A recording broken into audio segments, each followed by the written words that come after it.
No Brasil, temos 40 milhões de alunos, ou seja, 1/5 da população está dentro da escola. Somos a 6ª maior economia do mundo, mas na educação estamos em 88º lugar. Os professores não estão felizes, os alunos não estão felizes, o governo não está feliz, a oposição não está feliz, não tem ninguém feliz. Será que não existe nenhuma luz no fim do túnel? Mas isso é uma crise que sugere uma possibilidade de uma reorganização. Que tipo de ser humano eu quero formar? Que valores essa escola carrega e quer e incentiva? Como eu quero que as relações aconteçam aqui? O que eu penso do mundo? O que eu penso da sociedade? Que mundo eu quero ter? Há 20 anos atrás, a educação brasileira começa a ganhar consciência de si, começa a perceber que tem que se transformar. E lentamente esse processo está acontecendo. Então, o que a educação conseguiu em 20 anos? E conseguiu de forma exemplar. O Brasil é exemplar nesse aspecto hoje. O acesso. Nós conseguimos dar acesso às crianças. Acesso não é sinônimo de qualidade. A gente tem as crianças na escola, no ensino fundamental. No final do ensino fundamental, começa a evasão. 7º ano, 6º, 7º ano começa, 8º já é grande. Quando entra no ensino médio, é caótico. De cada 10 alunos que entram na primeira série, apenas 5 vão terminar o ensino médio. Isso se chama taxa de sobrevivência escolar. É uma taxa da Unesco. A taxa de sobrevivência escolar no Brasil é de 50%. Não, eu já perguntei para médicos se tem alguma doença que mate 50% dos pacientes. Eles falaram assim, acho que nem a peste bubônica matou 50% da população. No entanto, a gente tem uma escola que literalmente extermina com o futuro de 50% dos alunos. A gente tem no Brasil uma tendência de arrumar culpado. E quando você vai no fundo e você olha, cadê o culpado? Ele está lá, ele morreu, o culpado. O culpado morreu há 30 anos e você está oprimido por aquele culpado. Isso é cultural. A gente tem que tomar conta do Brasil. Nós pesquisamos e descobrimos entre as 180 mil escolas públicas brasileiras, algumas escolas de muita qualidade em áreas muito pobres. Em 2010, a escola aprovou todos os alunos que fizeram vestibular. Todos. Viajamos 12 mil quilômetros pelo Brasil. Visitamos escolas, conversamos com os pais, alunos, professores, especialistas na área de educação, pessoas que vieram de escolas públicas. Eu tive alguns professores muito especiais. Eu gostava muito quando ia para a fantasia. Estudei escola pública minha vida inteira. Nesta série de 5 documentários, você vai conhecer essas escolas e vamos entender juntos como elas conseguem ser uma escola pública em que os alunos aprendem de verdade.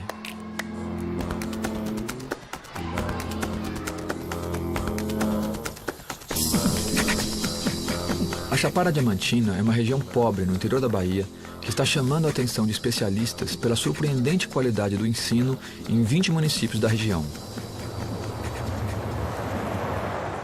A rede de Ibitiara, na qual eu faço parte mais diretamente, há 13 anos atrás, ela não conseguia alfabetizar 10% das crianças ao final da primeira série, antiga primeira série, né? E hoje, no mês de junho, né, no diagnóstico que a gente faz, já tinha 85% de crianças alfabetizadas, né? Então, até chegar em dezembro, a gente vai ter aí mais de 90%. Aqui, por exemplo, nós temos uma comunidade de alunos leitores. Alunos de 5 anos, como a gente pega de escolas públicas, que pegam um livro e lê. E isso não é possível. É lendo no sentido de decodificar, é ler mesmo. Ler com fluência. E com fluência. Grande parte dos jovens que não concluem o ensino médio ou que concluem sem ter aprendido aquilo que eles têm direito de aprender foi porque eles foram crianças que não se alfabetizaram ou tiveram os fundamentos, a aprendizagem dos fundamentos da matemática muito fraco.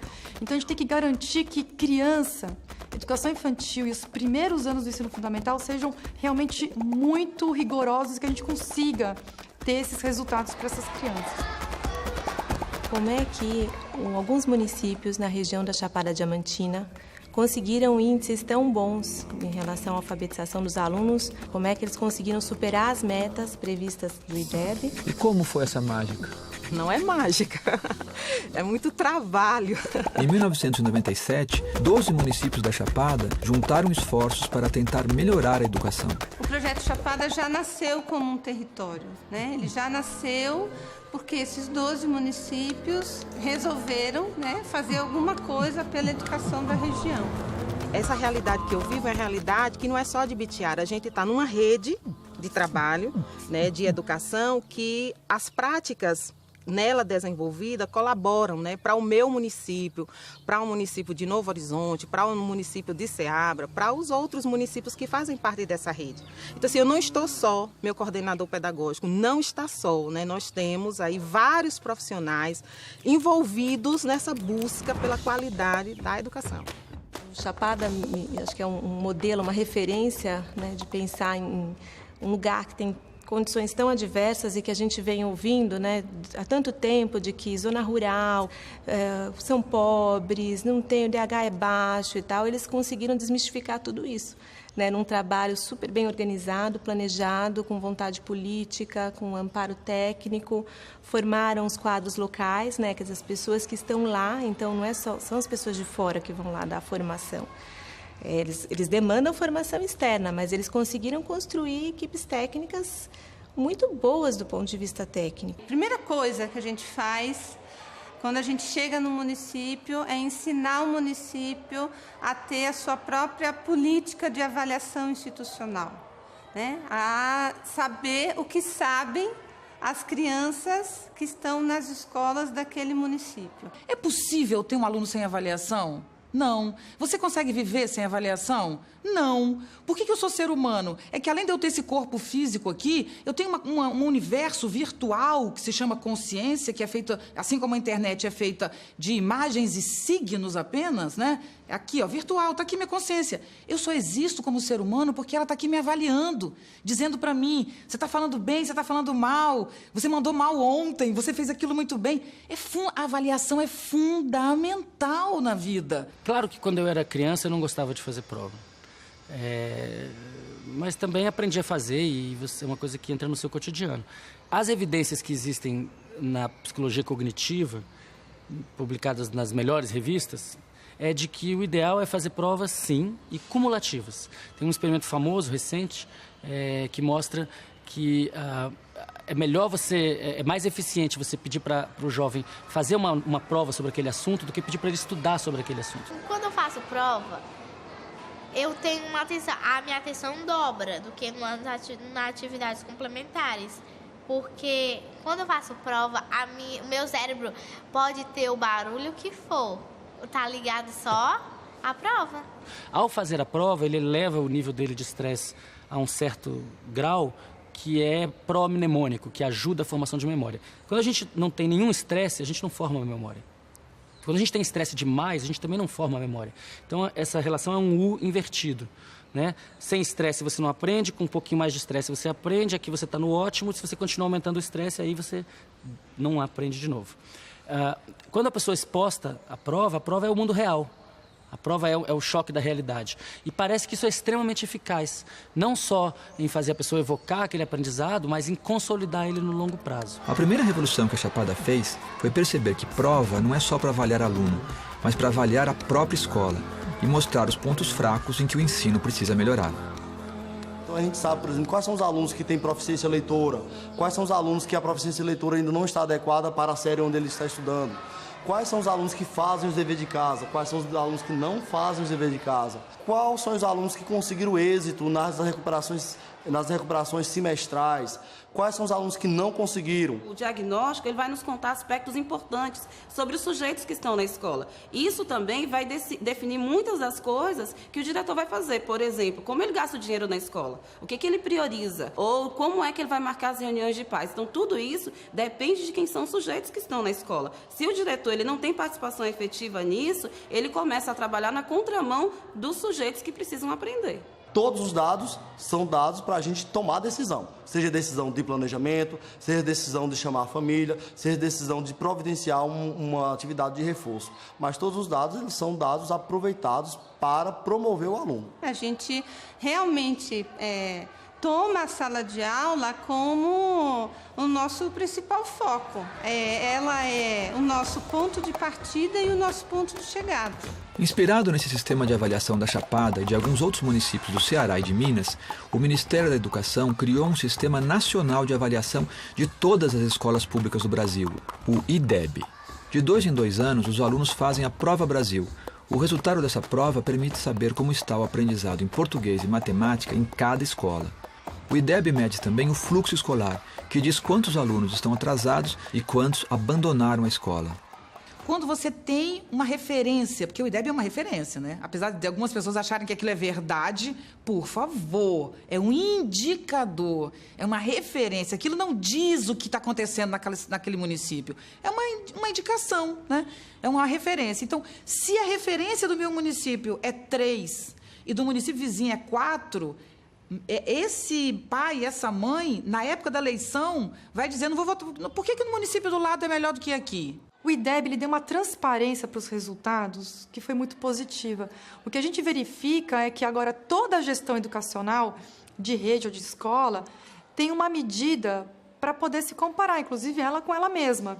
Então, o IDEB deu isso, deu um número simples, um número de 0 a 10, que todo mundo entende, e que você consegue dizer o seguinte, olha, eu sou 5 e a minha meta era 6, ou eu sou 5, a minha meta era 4,8, que legal, eu estou fazendo um bom trabalho, ou eu estou com 4,8, eu era 4 antes, puxa, avancei em 2 anos, ou não, eu caí, o que eu fiz de errado para poder consertar da próxima vez? O primeiro passo da transformação na Chapada foi trabalhar com avaliação e diagnóstico nas escolas. O segundo grande passo foi investir na formação dos professores. Não é aquela formação que muitas vezes acontece em alguns lugares, né, algumas redes, que organizam como a semana da formação. E aí para tudo numa semana e convida especialistas de fora para dar palestras, para compartilhar uma pesquisa mais recente e tal. Cada vez mais as pesquisas mostram que a formação de adultos passa pelo fazer, por uma mudança de cultura, né? Porque o professor está trabalhando de uma forma porque ele acredita que aquela é a melhor maneira que ele tem de fazer aquele trabalho. Então, se eu quero modificar isso, se eu acredito que necessita algum tipo de aprimoramento, eu tenho que partir do que ele faz. Eu não posso achar que eu levo ele num auditório, contrato um pesquisador ou um intelectual e isso vai gerar essa transformação. Quando eu faço formação continuada, eu não vou para lá, para a formação, para o espaço de 8 horas, ensinar ao professor. Eu vou para que ele, junto com outro colega, tenha mecanismos para compartilhar saberes e para qualificar sua ação profissional. A gente toma os problemas da sala de aula, o centro dessa formação, e aí junto com o professor a gente estuda e planeja situações para poder a gente conseguir, né, garantir com que as crianças aprendam. E depois a gente volta para a sala de aula, o professor para dar suas aulas e o coordenador acompanha essas aulas também. E aí torna a voltar esse movimento de novo, olhando, né, o que as crianças estão respondendo, como as crianças estão aprendendo, isso volta de novo para a formação e vai retroalimentando. Toda vez que a gente está na formação é um ressignificar da prática, né? A gente, tá vendo? Eu estou fazendo assim, ou então, não, eu não fazia assim, agora eu vou fazer assim. E essa troca também dos professores estar se encontrando é muito bom. É o seu carro, eles descem correndo a rampa do prédio da escola. Você já decidiu o que você vai ser quando você crescer? Estilista, doutora e a outra é modelo. Há mais ou menos 2 anos atrás, ela chegou em casa falando de Tarsila do Amaral. Eu fico maravilhada. Cruza em primeiro lugar a gente chega. Numa manifestação, eu cheguei para uma garota, eu tinha feito uma crítica, dizendo a gente tem que ter mais conceito aí, tem que elaborar melhor nossas perguntas, no comecinho das manifestações, para que a gente fosse para a rua.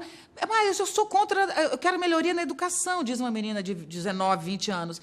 Eu falo, tá certo, mas vamos continuar nessa conversa. O que você quer na educação? O que você acha que tem que mudar? Eu não tenho a mínima ideia, eu só sei que tá uma porcaria e tem que mudar. Quem tem que mudar são os deputados e os vereadores. Eu falei, mas não foram eles que você acabou de dizer que são horríveis?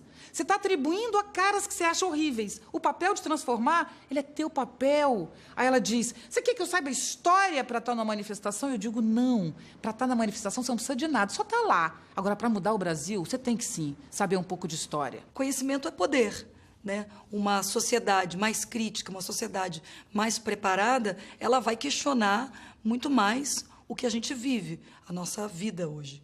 Acho que o desinteresse que a gente tem, por exemplo, por política em sociedade, ele se inicia na escola.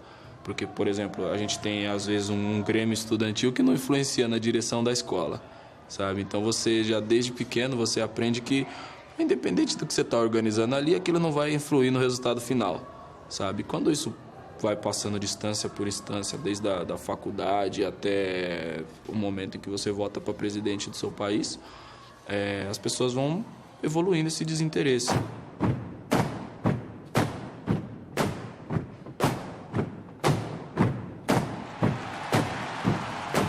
Na nossa história, os decididores da educação, né, são as esferas mais amplas, né? É o governo federal, o governo estadual, o governo municipal, mas não a base.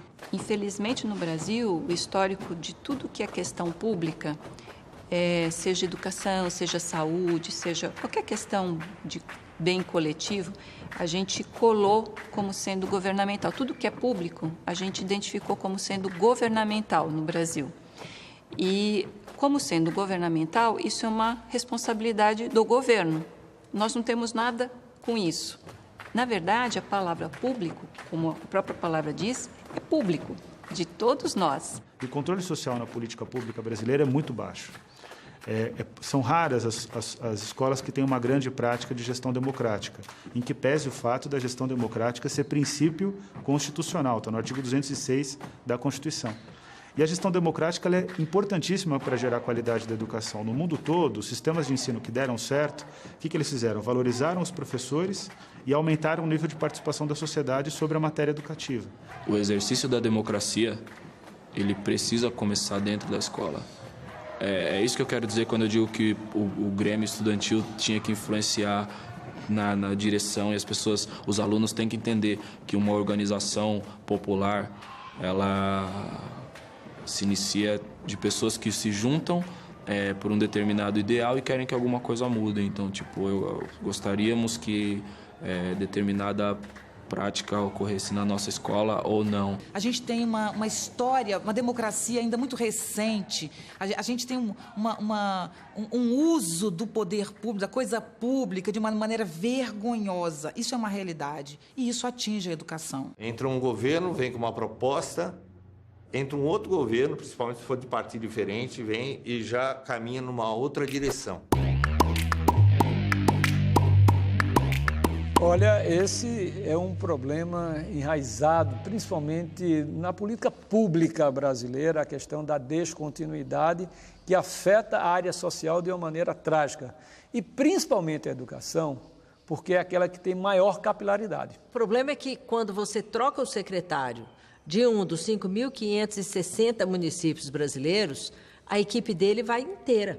Então você tem milhões, não é milhares, não, milhões de pessoas que de alguma maneira são afetadas por essas descontinuidades. E aí entram novas pessoas, novos secretários e muitas vezes a tendência em vez de partir dali para avançar, voltar, não, isso aqui é ruim, que é do governo anterior, isso aqui não é bom, e essa política mais paroquial que a gente tem, isso é muito ruim para os projetos de educação. A educação na Chapada Diamantina vem melhorando ano a ano. Tudo isso tem uma explicação muito especial. Eles conseguiram que as mudanças na política não interrompam os projetos na educação. Como é que eles conseguiram assegurar a continuidade administrativa e política? Porque essa cultura da descontinuidade que a gente tem também no país é nefasta. A gente entrava numa secretaria, não tinha acesso a nada, né? Os computadores, muitas das vezes, eles tiravam o próprio HD, enfim, para que a gente não pudesse ter acesso, os arquivos vazios. Quando você entra nesse jogo, a quem você atribui a mudança? Ao prefeito? Quer dizer, você vai mudar quando tiver um prefeito bom? Você vai mudar quando tiver um governador bom que não manipule índices? Que não jogue politicamente com isso? Não. Só existe educação quando a comunidade participa.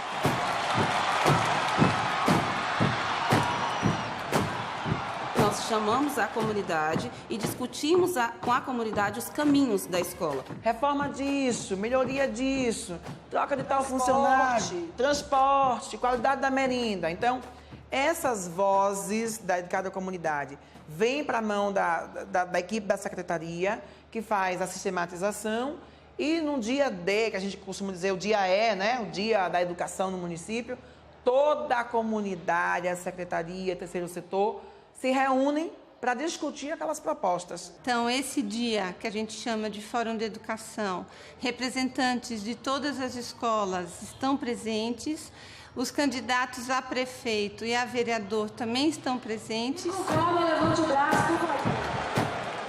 Os candidatos a prefeito, candidatos a vereadores estão ali nas primeiras fileiras do fórum. O acordo é que eles participem do fórum, mas que eles fiquem no lugar da escuta, então não é um espaço de campanha. Vai o candidato A, o candidato B, o candidato C, todos os vereadores.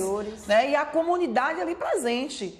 Muitas vezes esses políticos não entendem a comunidade ou conhecem muito pouco. E é um momento oportuno para que os pais digam o que é que eles querem para a escola pública da nossa cidade. Nós vamos precisar disso, disso e disso. Aí, ao final da tarde, é feito um documento lindo e eles assinam, dizendo, caso venha a vencer a eleição, comprometa a realizar todas as propostas. Aí elege-se uma comissão de acompanhamento dessas propostas. Então, durante os 4 anos, ele tem esse documento. É feito um banner, né, Cláudia? Feito um banner grandão com todas as propostas, coloca na secretaria, na prefeitura, e a comunidade está ali de olho. Você disse que ia realizar, tem aqui o documento, bora! A gente tem uma história de relação com os pais, que é de chamar na escola para reclamar do filho. Os pais vão se envolver com a escola na hora que a gente chama, né, para falar da educação dos filhos, é claro, mas também para colocá-los nesse lugar de quem decide sobre, e na hora que eles percebem também que nós, educadores, não estamos ali para acusá-los, mas estamos ali para nos corresponsabilizarmos pela educação de um mesmo sujeito. Então, 2 instituições sociais, família e escola, articuladas, comprometidas com a educação de um mesmo sujeito. Na hora que os pais entendem isso, eles participam. Como que você não acompanha a instituição que seu filho visita todos os dias? E os adolescentes que podem não entender a dimensão disso, a importância disso no primeiro momento e ver só como uma coisa chata. Se todas as pessoas participarem e isso for cultural e a gente trazer para dentro coisas que realmente interessem e dialoguem com o tempo que a gente vive hoje, acho que a gente consegue criar a escola que a gente precisa para chegar no país que a gente considera ideal, porque a revolução vai começar na escola. No próximo episódio você vai conhecer 2 escolas nas periferias de São Paulo e Rio que estão conseguindo virar o jogo na luta contra a violência. Eu cresci numa escola do apartheid, os pretos eram no fundo e os brancos na frente, sacou? Sabe quando você fala tudo sem censura? Porque quem manda aqui somos nós, eu e vocês, não são traficantes não.